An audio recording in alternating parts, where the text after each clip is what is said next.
1 second. Hello. Fighter of toxic masculinity every day. And that's why we love you, David. Exactly. Thank you. I feel the love. As always, please subscribe to our YouTube channel.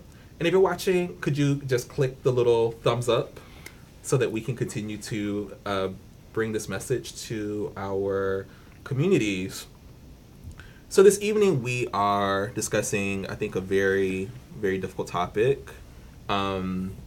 Difficult because I think it really hits so many of us in different ways, and there's been a lot of discussion on social media about this, and that is the attack on Jussie Smollett. We wanted to have this topic because obviously it's something that like everyone's talking about, and it also manifests just so many of the issues that we talk about on Revolutionary Health, including safety and violence and trauma and narratives about Black gay men and credibility, all these kinds of things. So, we're going to pack a lot of that this evening. And we're going to try as best as we can to just kind of stay focused on the facts as have been reported in reputable and verified sources, and vetted sources. Please feel free to comment. Feel free to ask questions. Feel free to engage. We like to engage with y'all in the audience, and Johnny's gonna pop the questions to us, and we'll try our best to respond. And if we're not able to get to your question while we're streaming the show, we'll try to get to them in the comments. So please don't get angry at us or send us nasty emails if we're not able to respond to your question.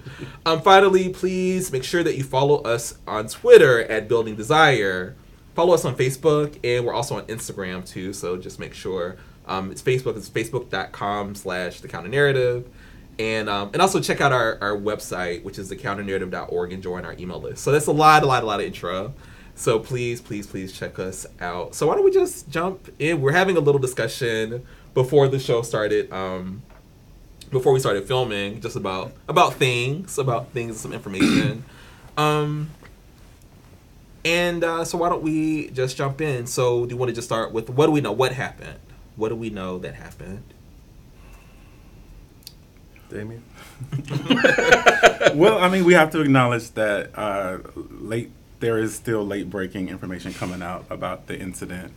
But I heard about it just through social media, and it was just reported that overnight, Tuesday morning, I believe, in Chicago, Jussie was attacked by what was reported as two white males, and they yelled slurs and were yelling that this is MAGA country, and put a noose around his neck, and he was hospitalized for those injuries. But prior to that, he had received an anonymous death threat, which he also reported to police. I don't know how soon before the actual incident on Tuesday morning, but that predated the actual incident, and then his injuries occurred, and now he was hospitalized and has now, I believe, been released. So it's been reported as a racist and homophobic attack in Chicago.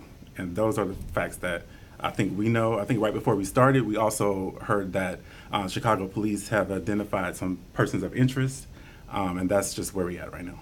Yeah, it's interesting. I've never seen, I guess this has kind of been like the best, but more so the worst of social media over the past 24 hours, because I've never seen a story like go from sympathy for a victim stating what happened to him to all of a sudden everyone questioning the truth behind it and forgetting that a man was assaulted.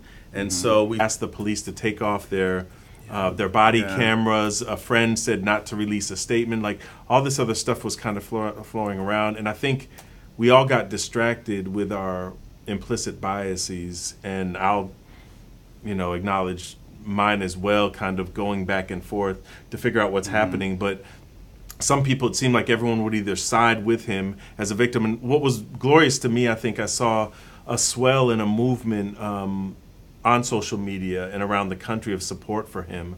And that's what I thought was important. We were talking about this before we got on the show. It was like the importance is that a man's been assaulted, a Black gay man has been assaulted, and he's hurting. And so we can all speculate over whether the story has holes in it or whether it has truth in it or not, or whether there's a different context of the story that we just don't know yet. The fact of the matter is that right now we're all speculating, and Charles said it best before we even came on air. The only people that know what happened are Jussie and whoever assaulted him, whether it be two men or one man, however it is. And so I think we owe it to him and to ourselves as a community to give him the benefit of the doubt and believe what he's told us, because this is a brother that's hurting.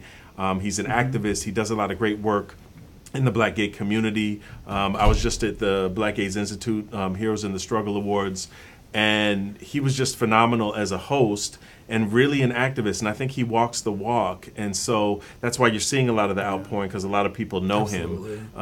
And so I think it's important while we're having these discussions / arguments / shady catty back and forth on social media is to remember that at the root of all this, a brother is hurting, probably emotionally, physically, and the trauma of all this, we need to be centered on being supportive of him through that process, right? Absolutely. Yeah.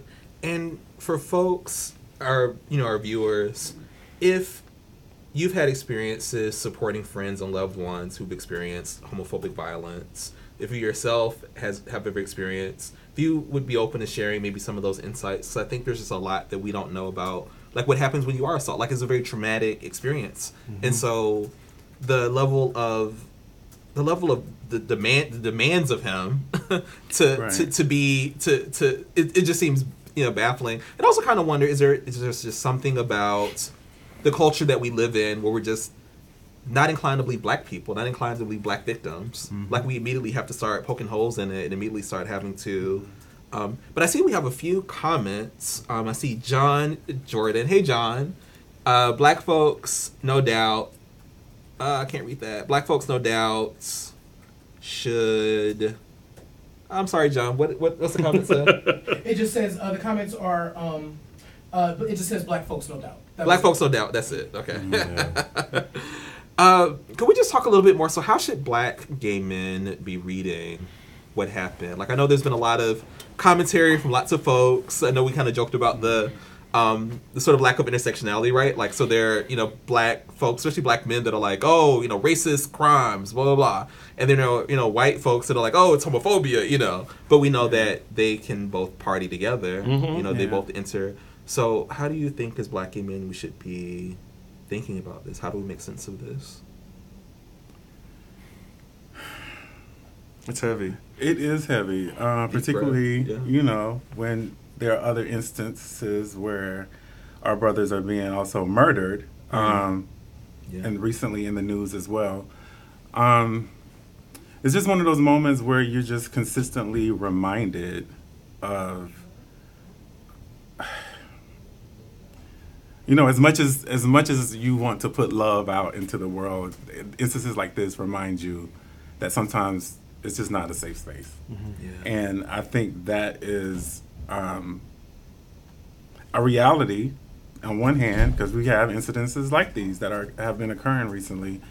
But on the other hand, I think we have to continue to put that kind of love out to let people know that these instances that come out in the media and become viral and become reported on, and sometimes not reported on enough, are a reality, but, there is still love on the other side. This whole instance, and I think I've shared this before with folks about how, it kind of reminded me of so I also experienced homophobic violence before, and about 2 weeks ago, for the first time in like 20 years, I actually drove to the spot that it happened. Oh, wow. Because I was thinking about whether or not I should write about it, so I actually went to the spot. And, if someone asked me about what happened, like even after it happened, if someone asked me to describe the people or how many, like I probably wouldn't have had great information, like even trying to narrate. Like I didn't even remember the name of the street. Like I remember in my mind where it was, but like I thought it was Children's. I knew it was off of Hamilton Road. Right. So I just think for so many of us, trauma, and I don't think we know enough about how trauma impacts the lives of Black gay men, but even something in terms of just reconstructing a memory can be such a process. But I do hope that part of what happens is that, people are more courageous. People are willing to share their own. In a place of some acceptance, I still had a sense of like, if I didn't act this way, then this would have happened to me. I just need to be able to act different. Right. You know, so I can just imagine like the kinds of feelings, experiences that people have. I think we got a question or comment. Yeah, we have a couple comments actually that I want to revisit. So John, but people that attack Jussie, you know, they don't see him as having a community standing behind him. That's why they think they can do it. Right. So I think it's so important that we not only look at this as an individual assault, but as a community assault. Sure. And so protection isn't just on an individual level; it's on a collective level. Like we have to, like an assault on one of us is an assault on all of us, and that's how we have to look at it. Yeah, and I think a lot of people were, you know, we talked. Damien mentioned Ed Buck and kind of the brothers that were murdered in his house. And, you know, you can get kind of angry in this setting. And I know I got all up in my feelings because I was like, all this media attention. And I mean, you look at Jussie Smollett, he's, you know, celebrity, light-skinned, pretty boy, you know, singer.